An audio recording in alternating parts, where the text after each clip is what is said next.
코로나19 상황이 지속되면서 저에게 한 가지 우려하는 게 있습니다. 그것은 교회 예배가 약해지지는 않을까 하는 것이 아닙니다. 코로나19가 소멸되면 구원받은 성도들은 다시 예배를 회복할 것입니다. 하나님을 경배하는 믿음은 그 누구도 빼앗아가지 못하기 때문입니다. 또 이러다가 교회가 사라지는 것은 아닐까 하는 것도 아닙니다. 주님의 교회는 지옥의 권세가 결코 이기지 못합니다. 일제 치하에서도 6.25 전쟁터에서도 교회는 민족의 소망으로서 꿋꿋하게 살아남았습니다. 코로나19 이후에 주님의 참된 교회는 보란듯이 다시 일어나서 왕성하게 부흥할 것입니다. 제가 진정으로 우려하는 것은 코로나19가 장기화되면서 성도들이 서로에 대한 관심이 점점 사라지면 어떡하나 하는 것입니다. 오랫동안 서로 만나지 못하고 본의 아니게 다른 사람 신경 쓸 겨를이 없이 나 개인의 건강을 살피느라고 시간이 지나오면서 성도들끼리 사랑은 식어지는 것은 아닌가 하는 걱정이 앞섭니다. 우리가 사도신경을 외울 때 조금 전에도 함께 외웠습니다마는 마지막 부분에 가서 보시면 성도가 서로 교통하는 것과 라는 표현이 나옵니다. 사도신경이야말로 우리가 고백하는 신앙의 엑기스를 담은 것이 아닙니까? 그런데 그 중요한 신앙 고백 중에 하나가 성도의 고백, 교제인 것입니다. 우리는 성도의 교제를 믿습니다 라는 말이죠. 이렇게 사도신경에 나올 만큼 성도의 교제는 신앙생활의 본질에 속하는 것입니다. 해도 좋고 안 해도 좋은 옵션이 아닌 것입니다. 그래서 어떤 신학자는 교회라고 할 때 한자어에 가르칠 교자 말고 교제할 교자를 쓰는 것이 옳다 이렇게 강조하기도 했어요. 이런 것은 아마 교회 안에 교제의 중요성을 깨달았기 때문에 주장하는 것이 아닐까요? 그렇습니다. 혼자서는 절대로 신앙생활을 할 수 없습니다. 성도의 교제가 없다면 참된 기독교가 아니요 진정한 그리스도인이라고 할 수가 없습니다. 세상은 갈수록 개인주의화 또 이기주의화 되어가고 있습니다. 그리고 코로나19는 더욱 이러한 시대 주류의 부채질을 하고 있습니다. 그러므로 주님의 교회야말로 이런 시대 조류의 편승에서 휩쓸려 갈 것이 아니라 오히려 거슬러서 교회만이라도 성도의 교제를 회복해야 할 때입니다. 현재는 마음껏 만날 수 없는 처지이지만 예배조차도 대면 예배 인원을 제한할 수밖에 없는 안타까운 처지이지만 우리 각 사람의 마음속에 그리고 저 가정에서 온라인으로 예배하는 성도들 마음속에 이 교제의 정신만큼은 우리 안에서 식지 않고 강렬하게 불타올라야 할 것입니다. 성도의 교제는 구원받기 전에는 나와 전혀 상관이 없는 것이었지요. 그러나 이제 구원받은 후 우리 모두는 하나님의 가족 공동체가 되었습니다. 그리고 다른 사람들과 교제하면서 함께 잘 지내는 법을 배우는 것이 신앙생활인 것입니다. 집에 가면 피로 맺어진 가족이 있지요. 가족은 떨어져 있어도 어떻게든 보려고 하고 누가 아프면 곁에서 지켜주고 문제가 생기면 다가가서 풀어주고 도와줍니다. 그냥 남몰라라 하는 것은 가족이 아니죠. 왜 그렇습니까? 가족들끼리 그 마음속에 가족 의식이 있기 때문에 그렇습니다. 우리는 가족이다 뭐 이런 것 아니겠어요? 성도들도 똑같습니다. 우리가 사도신경을 통해 고백하는 대로 우리는 하나님의 가족입니다. 혈연보다 더 진한 예수님의 보혈로 맺어진 영적인 가족인 것입니다. 이리하여 성도들이 하나님의 가족으로서 함께 사랑을 나누며 교제를 하는 것처럼 아름다운 모습은 이 세상에 또 없을 것입니다. 무엇보다도 하나님께서 당신의 자녀들이 사랑으로 교제하면서 사탄 마귀를 대적하고 이 땅에 천국 공동체를 닮은 하나님의 나라를 세워가는 것을 보면서 얼마나 흐뭇해 하실까요?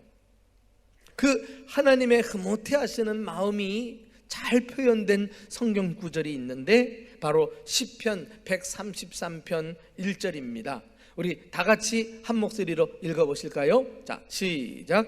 형제가 연합하여 동거함이 어찌 그리 선하고 아름다운고. 어찌 그리 성경에 얼마 되지 않은 감탄사로 표현된 말씀입니다. 하우라고 시작을 하고 있지요. 그것이 바로 성도의 연합과 교제하는 모습이란 거예요. 성도의 교제는 세상 사람들의 동호회나 친목 단체와는 차원이 다릅니다. 하나님께서 성도의 교제 가운데 임재하시기 때문입니다. 하나님이 임재하심으로 성도 교제 가운데는 주 예수 그리스도의 은혜가 흘러갑니다. 하나님의 사랑이 부어집니다. 그리고 성령님의 충만한 능력이 위로부터 강력하게 임하게 되는 것입니다. 이것이 축도의 감동이 아닙니까? 축도는 하나 되어 사랑으로 교제하는 성도들 가운데 하나님이 약속하신 축복입니다.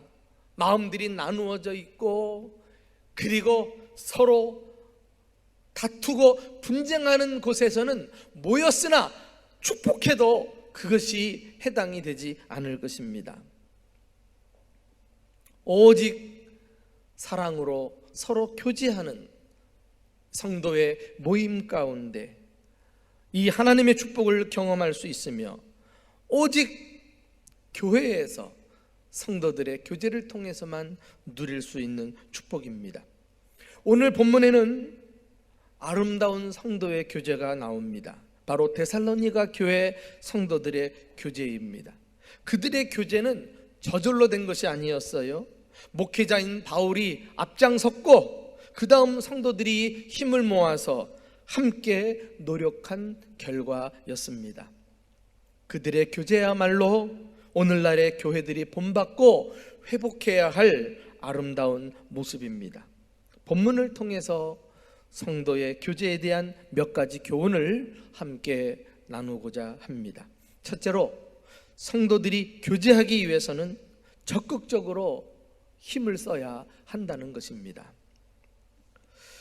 데살로니가 교회는 믿음의 연조가 짧고 외부에 핍박도 있었던 교회였습니다. 데살로니가 교회를 개척했던 사도 바울은 그만 극심한 핍박으로 인해서 더 이상 데살로니가에 머물러 있지 못하고 고린도로 피신해 왔습니다.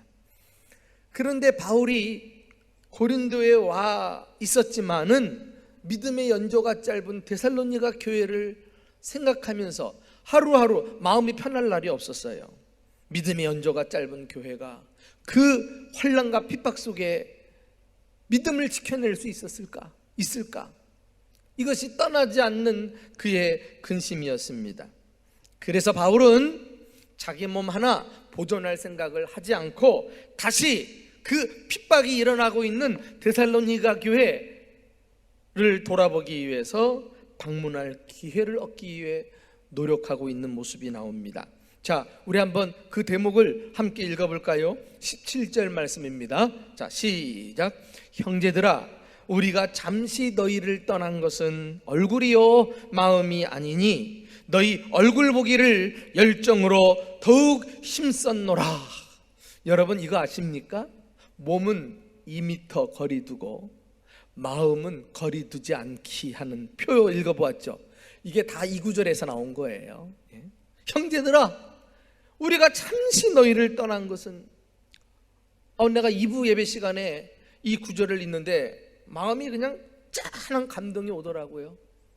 여러분, 오늘날 우리가 피치 못할 사정으로 각각 떨어져 있습니다.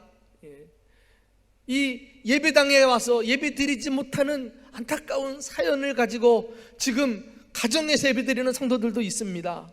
그러나 몸으로 떨어져 있지만은 마음마저 우리가 거리를 두기 해서는 안 될 것입니다. 여기 바울을 보십시오.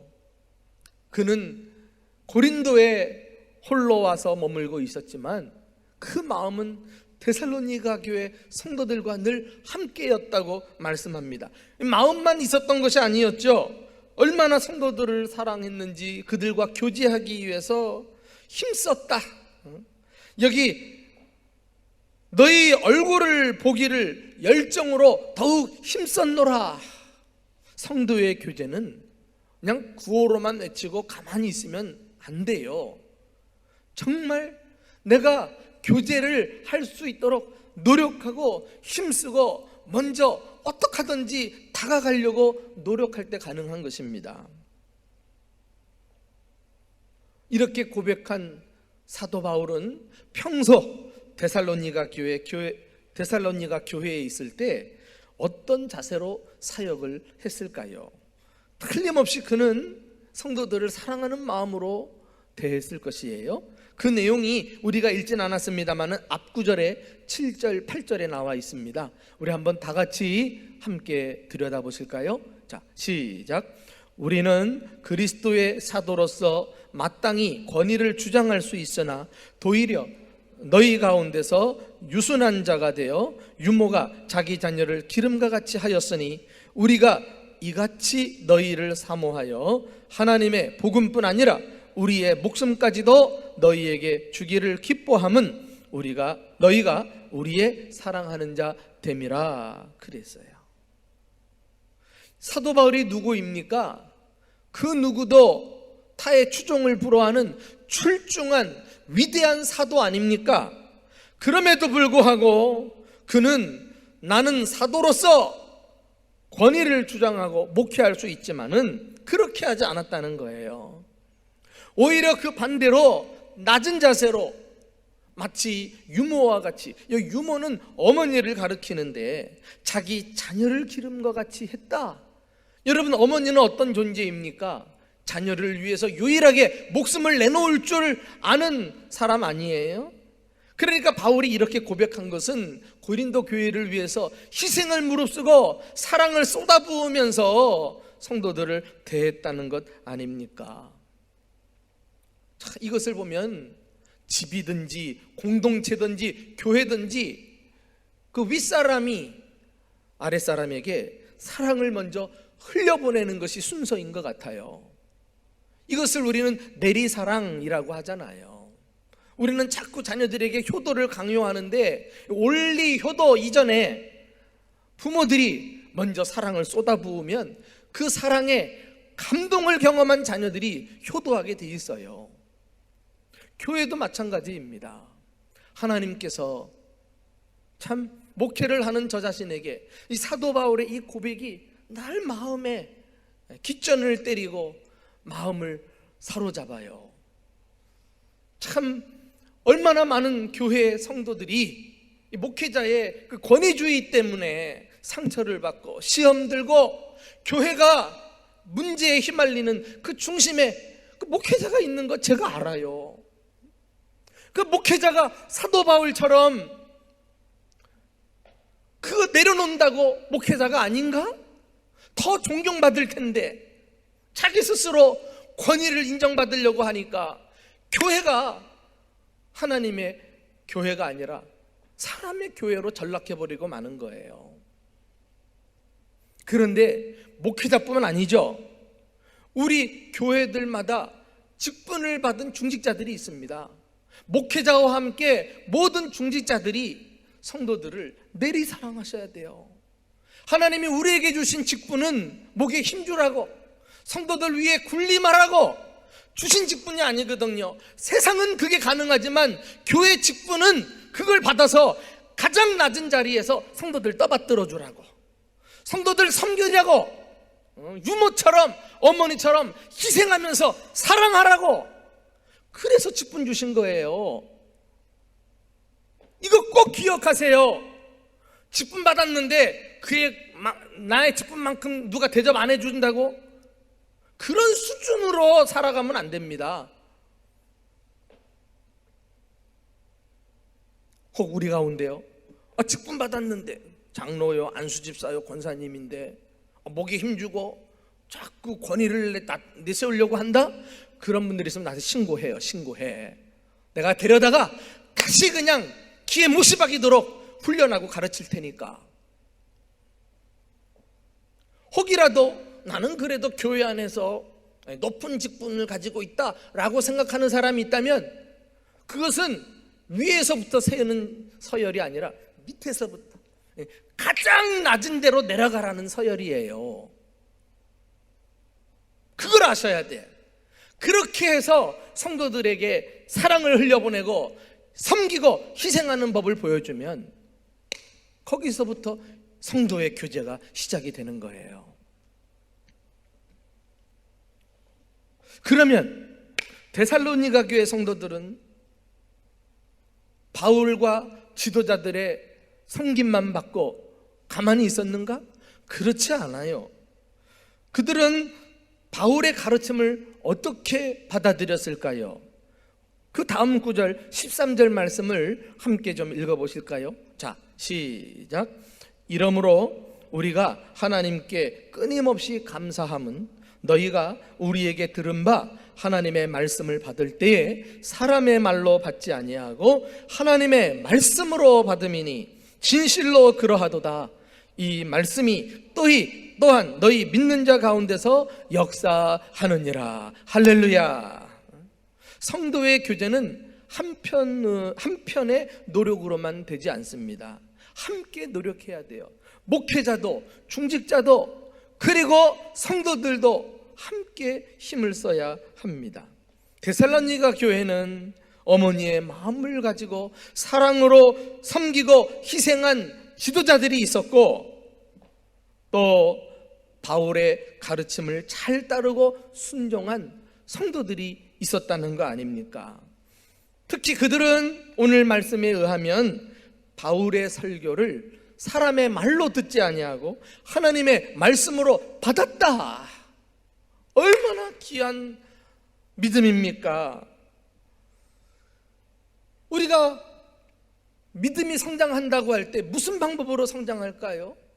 이렇게 하나님 말씀을 듣는 설교 시간에 이것이 사람의 소리가 아니라 하나님이 내게 지금 주시는 말씀이다 라는 믿음을 가지고 차곡차곡 그 말씀을 쌓아둘 때 그 쌓아두는 분량만큼 우리 믿음이 성장하는 거 아닙니까?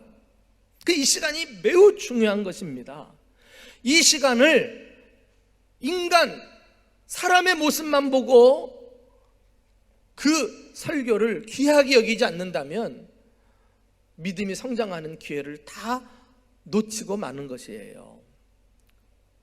지금 하나님께서는 이 코로나19 사태 가운데서도 그래도 아직도 교회들마다 목회자를 세우셔서 하나님의 뜻을 선포하심으로 우리에게 하나님의 음성을 들려주기를 원하고 계시지 않습니까? 이게 얼마나 소중한 기회입니까? 이것이 돈 주고 살 수 없는 엄청난 축복 아닙니까?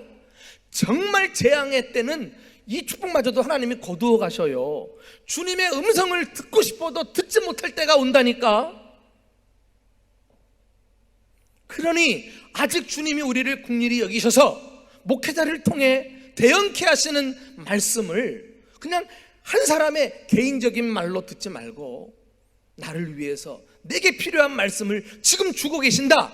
믿음으로 받고 순종하면 그것이 하나님의 뜻을 이루는 복된 신앙생활임을 믿으시기 바랍니다. 신앙생활 그렇게 하는 거예요. 도대체 어디 가셔야 하나님 음성을 듣고 그 말씀에 순종하려고 해요? 지금 하셔요. 지금 이 말씀을 귀하게 여기세요.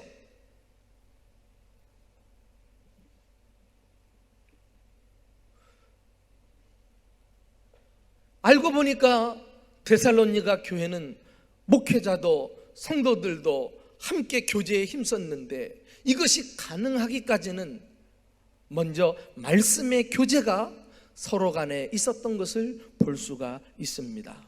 하나님께서 우리 대전중보교회를 축복하셔서 코로나19로 참 여러 가지 여건이 어려운 중에도 이 강단에서 하나님의 풍성한 영적인 양식이 공급되고 이 생명의 꼴을 먹는 자마다 풍성한 은혜를 흡족히 누리며 살아가는 복된 교회 될 수 있기를 예수님의 이름으로 축원합니다. 이 말씀의 은혜 받으면 성도들이 교제가 된다니까. 막 그 은혜 가운데 성도들의 마음이 넉넉해지고 그래서 사랑으로 서로 섬기게 되는 것입니다. 이러한 복이 우리 교회 안에 여러분들 삶 가운데 날마다 넘치시기를 주님의 이름으로 축원합니다. 두 번째, 성도의 교제를 방해하는 사탄을 우리는 경계해야 합니다. 자, 우리 한번 이후에 사도 바울의 고백을 들어볼까요? 18절 말씀입니다. 자, 시작. 그러므로 나 바울은 한 번, 두 번 너희에게 가고자 하였으나 사탄이 우리를 막았도다. 앞서 우리가 읽은 구절에는 너희를 마음으로만이 아니라 직접 가서 보기를 내가 열정을 다해 힘썼노라.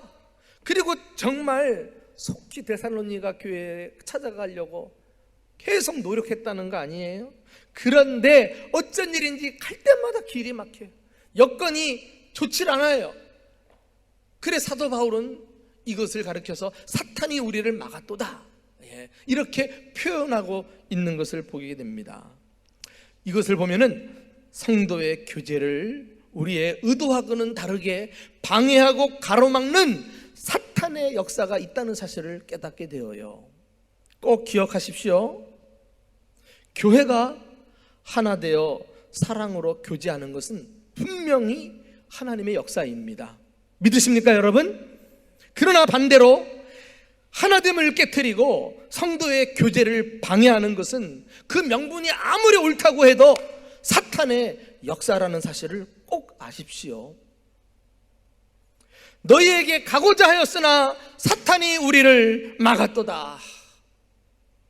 안타깝게도 오늘날 한국교회는 이러한 사탄의 공격을 받아 상처를 입은 교회들이 너무나 많습니다. 그래서 교회에 가는 것이 달갑지 않고 그런 마음으로 교회에 나와 앉아 있으나 마음들은 나누어져 있고 서로 분쟁하고 서로 꼬챙이를 마음에 가지고 그렇게 나를 세우고 있으니 거기서 드리는 예배가 무슨 은혜가 되겠어요? 아마도 하나님께서 코로나19를 통해서 우리가 이 시련을 통과케 하시는 것은 이런 한국교회의 미성숙한 부분들을 호되게 책망하시고 주님께서 훈련하시는 이런 과정이 아닌가 생각을 해봅니다. 여러분 지금 어려울 때 경제적으로 좀 용기를 내고 희망을 갖게 하는 말씀 주시면 좋겠는데 이런 생각하고 있지 않아요? 여러분 교회 생활 평안하고 성도들이 행복하게 서로 잘 지내는 이것이야말로 영적인 부분만이 아니라 우리 육적인 생활과도 직결되어 있다는 사실 아십니까? 교회 생활 행복하고 평안하게 해보세요. 성도들끼리 서로 잘 지내보세요. 그런 곳에 몸담고 있는 사람들은 생업에도 복을 받아요. 여러분이 하는 직장과 사업장도 형통하단 말이에요. 영적으로 형통하지 않는데 밖에 나가서 무슨 일인들 편안하게 잘 되겠어요? 매우 중요한 신앙의 원리입니다. 그런데 이걸 모르고 교회 안에서 자신은 마치 의인인 양 자신이 마치 옳은 양 목소리를 높이고 비난하고 교회를 분쟁시키고 회방하고 결국은 깨트리고 성도들 마음을 나누게 하고 이런 일로 복을 받을 수는 없는 거예요. 무슨 일이 있어도 마귀의 하수인 노릇해서는 안 됩니다. 마지막 날 주님 앞에 섰을 때 목회자 마음 아프게 하고 성도들 마음 나누게 했다는 책망을 결코 들어서는 안 될 것입니다. 교회를 예수님의 몸이라고 했지요. 이 주님의 몸을 가지고 해를 끼치는 것은 결코 용서받지 못할 일일 것입니다. 아예 그냥 차라리 내가 손해를 보고 희생을 보더라도 교회를 하나 되게 하고 성도들과 사랑으로 교제하는 일에 힘쓴 사람은 상급이 결코 작지 않을 것입니다.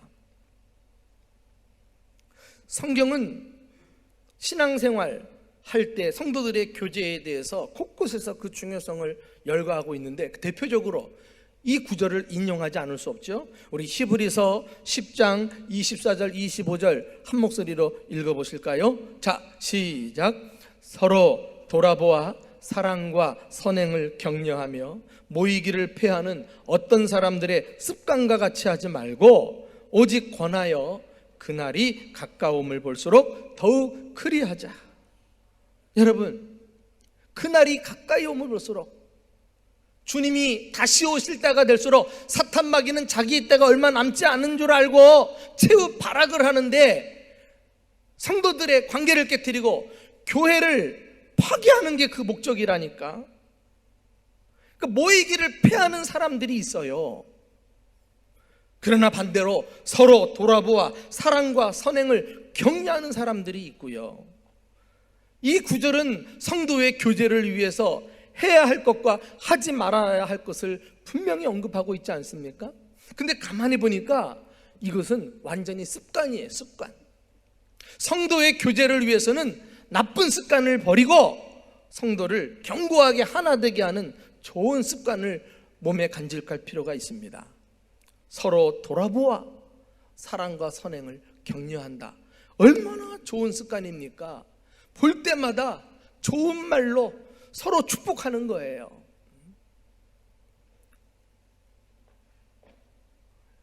일을 해낸 사람에게 굳고 칭찬하고 인정을 해주는 거죠.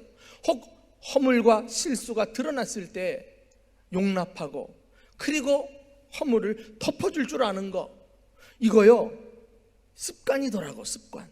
그런데 반대로요 모이기를 피하는 사람들의 습관이 있어요. 그냥 모였다가 이런 사람들 때문에 모임이 다 끝나고 끝장이 나고 말아요. 어떻게? 그냥 모여서 비난하고 정죄해 보세요. 그 모임 가운데 누군들 버텨낼 수 있겠어요? 작은 문제라도 허물을 들추지 않고 감추어 줘야 되는데 그걸 드러내놓고 침소봉대하니까 더더욱 더 큰 문제가 일어나는 것이 다반사 아닙니까? 우리 예수님의 말씀, 그 현장에서 가늠하다가 붙잡힌 여인을 사람들은 돌로 치려고 준비하고 있는데 이게 세상 사람들의 하는 모습 아닙니까? 비난하는 거예요. 자기가 심판자가 되는 거예요. 그런데 예수님께서 그 여인을 향해 나도 너를 정죄하지 아니하노니, 최고의 심판자이신 예수님조차도 그 허물 많은 여인에 대해서 함구하셨어요. 그렇게 정죄하는 것은 오히려 그녀를 죽일 뿐이에요. 교회는 살리는 공동체일진데 격려하고 축복하고 인정하고 존중해 줄 때 모임이 더 견고해지면서 그 모임의 구성원들이 다 살아나게 되는 것입니다. 사랑하는 교회 여러분, 교회를 하나 되고 성도들의 교제를 회복하는 것은 이제 알고 보니까 사탄 마귀와의 영적인 싸움인 것입니다. 내가 마귀를 닮은 나쁜 습관을 가지고 사는가? 아니면 주님을 닮은 선한 좋은 습관을 가지고 사는가? 지금 여러분의 습관은 무엇입니까? 교회당에서 성도들을 만날 때 어떤 태도로 대하고 계십니까? 부디 우리 마음에 미움과 다툼을 거두고 사랑과 용서를 실천함으로 아름다운 성도의 교제를 회복하는 우리들이 될 수 있기를 주님의 이름으로 축원합니다. 마지막으로 성도 한 사람 한 사람을 소중하게 대해야 한다는 것입니다. 무엇을 소중히 여기느냐는 그 사람의 가치관을 나타내죠. 여러분은 무엇을 소중히 여기며 사십니까? 바울은요, 세상적으로 내세울 것이 많고 신앙적으로도 자랑할 업적이 많은 사람이었지만은 그런 것들 소중하게 여기지 않았어요. 오히려 그가 가장 소중하게 여기는 것을 오늘 본문에서 언급하고 있습니다. 그게 무엇입니까? 함께 읽어보실까요? 19절 또 마지막 20절입니다. 시작. 우리의 소망이나 기쁨이나 자랑의 면류관이 무엇이냐? 그가 강림하실 때 우리 주 예수 앞에 너희가 아니냐? 너희는 우리의 영광이요 기쁨이라. 할렐루야. 이 얼마나 아름다운 고백입니까?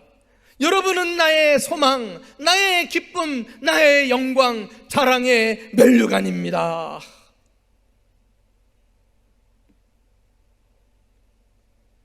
우리 성도들끼리 서로 이렇게 소중하게 여기며 고백하면서 살아야 하지 않을까요? 데살로니가 교회 성도들을 향한 바울의 이 고백은 그가 성도들을 어떻게 대했는지 잘 보여줍니다. 여기 자랑의 면류관이니라. 이 면류관이라는 말이 무슨 뜻이에요? 운동 경기에서 당시 우승자가 받았던 월계관 아닙니까? 그것을 쓰는 순간 그 운동장에 모인 수많은 청중들에게 기립, 박수, 환호를 받고 황제의 상을 받는 순간이에요. 그런데 바울은 장차 하나님 앞에 섰을 때 성도들이야말로 자신이 받을 상급으로 여길 정도로 성도들 한 분 한 분에 대한 자부심과 긍지가 대단했다는 거 아닙니까?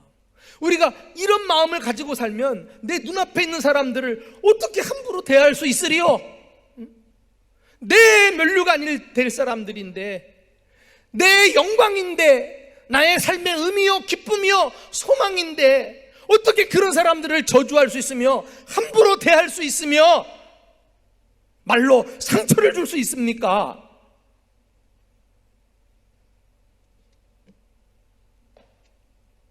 바울의 이 고백은 절대 립 서비스가 아니었어요. 진실한 마음에서 우러나오는 그런 고백이었습니다.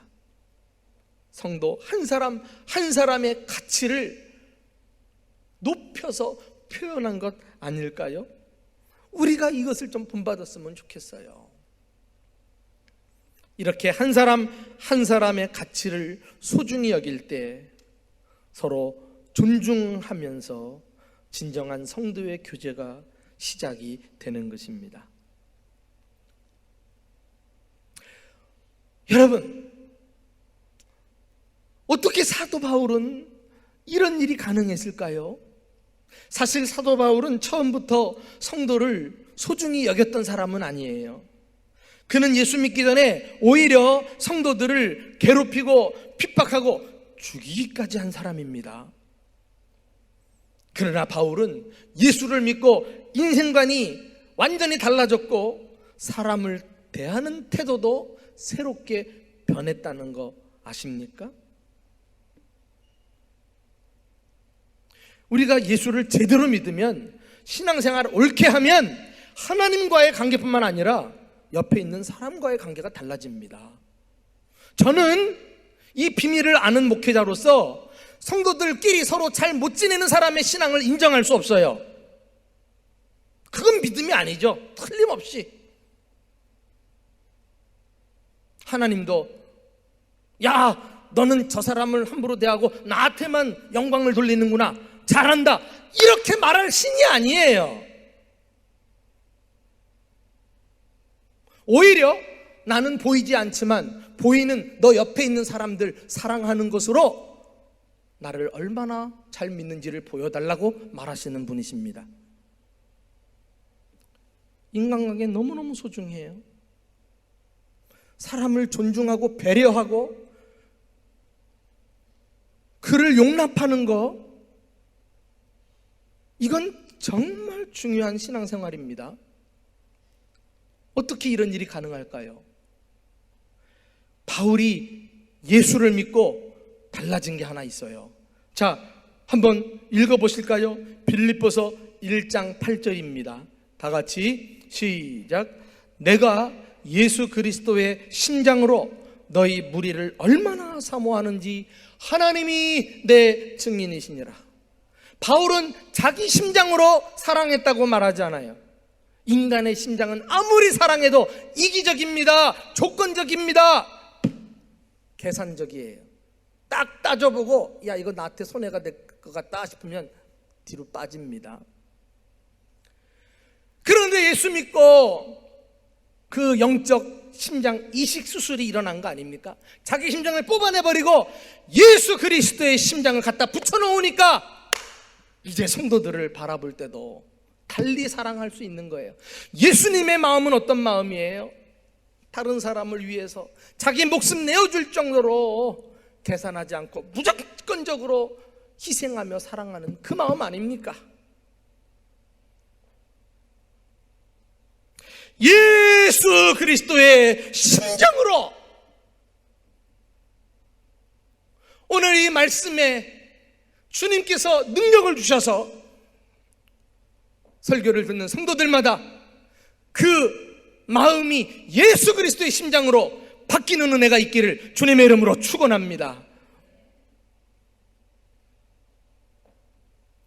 예수의 심장을 가지면 구원받은 성도들을 존중할 수 있어요.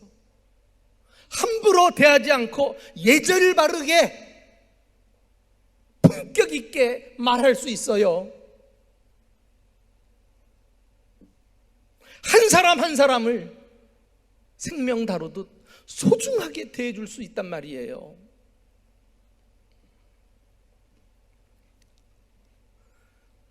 지금 코로나19로 성도들이 흩어져 있는 이 안타까운 시대에 지금 우리가 회복해야 할 것은 성도의 교제입니다. 성도들과 교제하기 위해 적극적으로 노력하고 힘씁시다.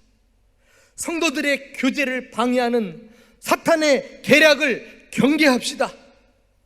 성도 한 사람 한 사람을 예수의 심장을 가지고 소중하게 대해 줍시다.